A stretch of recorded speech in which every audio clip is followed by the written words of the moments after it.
As technology and computers revolutionized themselves at the turn of the 21st century, so did black hat-wearing hackers. No hacker of this era has a tale more enthralling, more topsy-turvy, and more morally divisive than that of Ukrainian tech whiz Maksym Popov.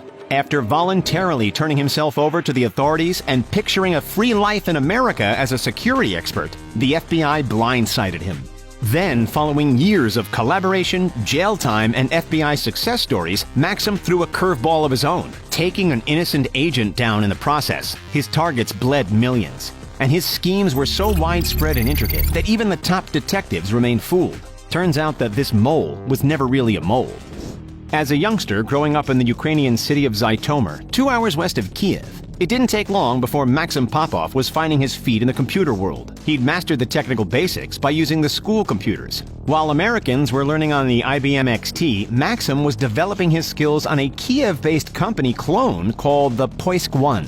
He was obsessed with cyberpunk fiction and rewatched the 1995 movie Hackers with Angelina Jolie more times than he could count. Through his teenage years, Maksym's mantra became obvious. He was going to be a computer hacker, and he was planning to make a lot of money while doing so.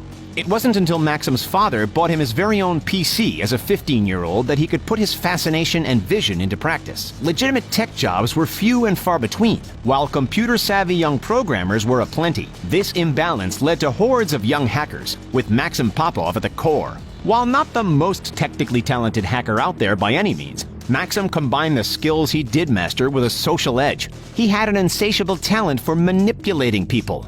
His first target? Stolen credit card numbers. He would call up American cell phone and computer retailers, put on a near-perfect accent, and then direct the companies to cash out the accounts directly to him.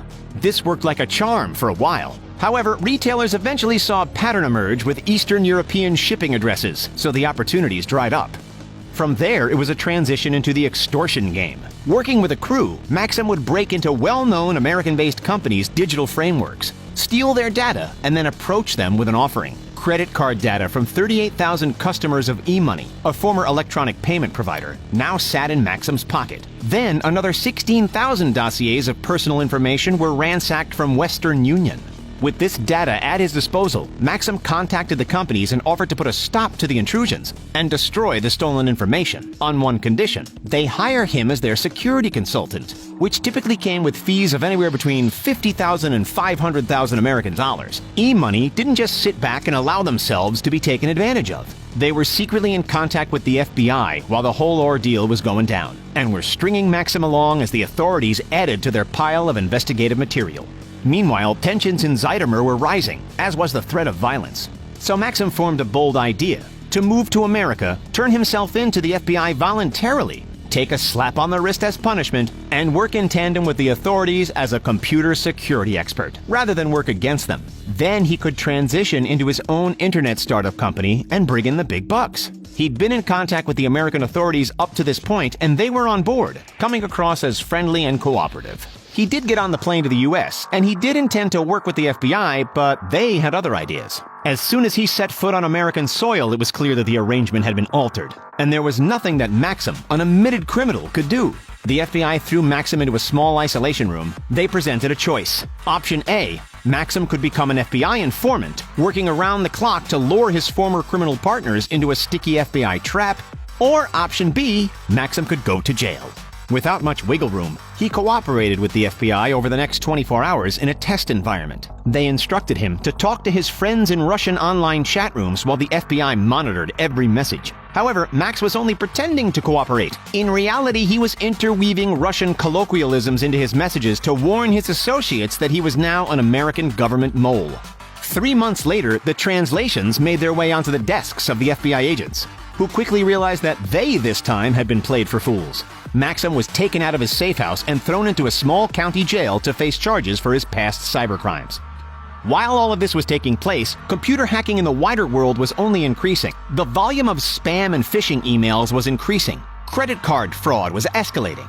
2001 served as a key turning point with the debut of a hacking website called Carter Planet. Not only was this ominous underground property a thieves' paradise for buying and selling stolen credit card numbers, passwords, bank account details, and identities, And as this site gained notoriety, it caught the eye of an up-and-coming FBI computer crimes agent from the Santa Ana, California office, Ernest E.J. Hilbert.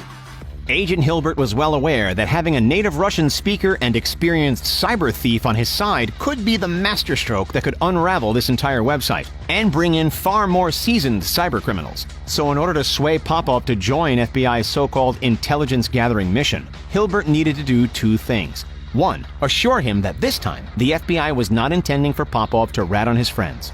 And two, he needed to stroke Popov's ego, saying things like, "I truly respect your skill set." Those factors was enough to get the Ukrainian on board. As much as Maksym detested the idea of working for the FBI, it was a sight for sore eyes compared to the inside of a jail cell. Every day, Hilbert and another agent would collect Popov, keep him shackled and handcuffed as they led him to their car, and then drove to a nearby office building decked out with desks and a handful of Windows computers and a Cyrillic keyboard. This routine soon became known as Operation Ant City, during which Popov, who now had a new digital identity, would hang out in underground European chat rooms and post about Carter Planet.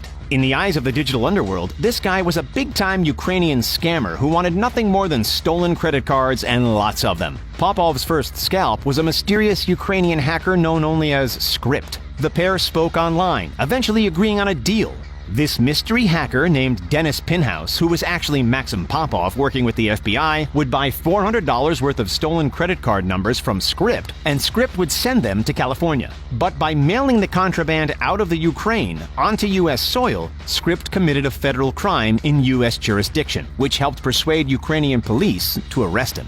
In February of 2003, Data Processing International, or DPI for short, was hacked, leaving the information of 8 million credit cards exposed. As Popov searched for answers into the DPI hacking, he came across a 21-year-old Russian student called RES. RES claimed that he knew the three hackers responsible and was willing to negotiate a deal. So Popov kept digging. He offered to buy all 8 million cards for $200,000. However, up until this point, he'd only made small purchases, and RES didn't believe for a second that Popov actually had $200,000 in his bank account.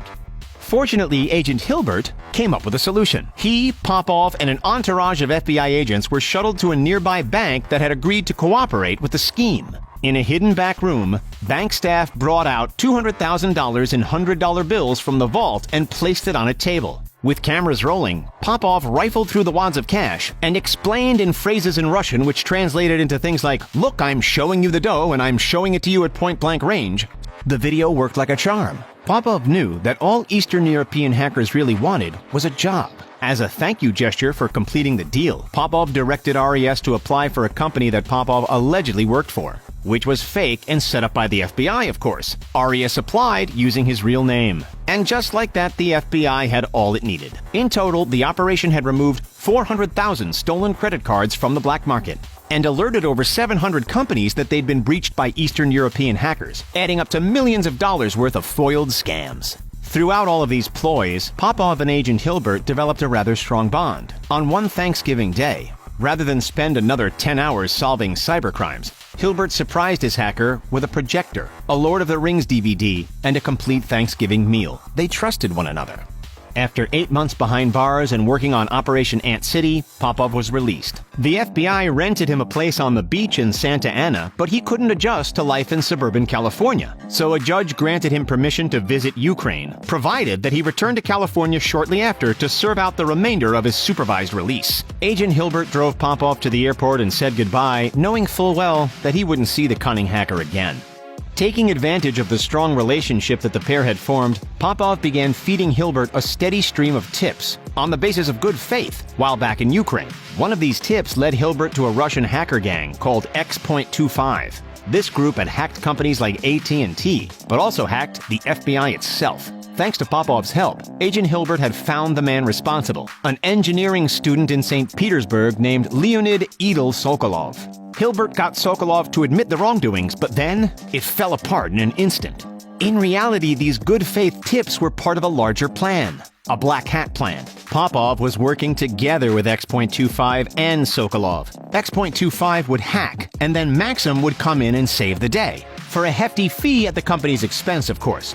all while throwing around the FBI agent Hilbert's name as someone who could vouch for his credibility. In essence, Popov was now sabotaging the FBI from the inside. For the AT&T job alone, Maksym Popov was asking for $150,000. Back in the U.S., Hilbert was under investigation on suspicion of conspiracy, fraud against the government, and leaking confidential law enforcement information. At the end of this roller coaster, Maksym Popov still views Hilbert as a friend, saying, quote, "He was the only friend I had. I'm still a black hat, and I never changed. But who cares? I still love him." End quote. Can you ever trust a criminal? Share your thoughts down in the comments below. Don't forget to like this video, subscribe to the channel, and as always, thank you so much for checking out The Richest. We'll see you next time. Have a great day.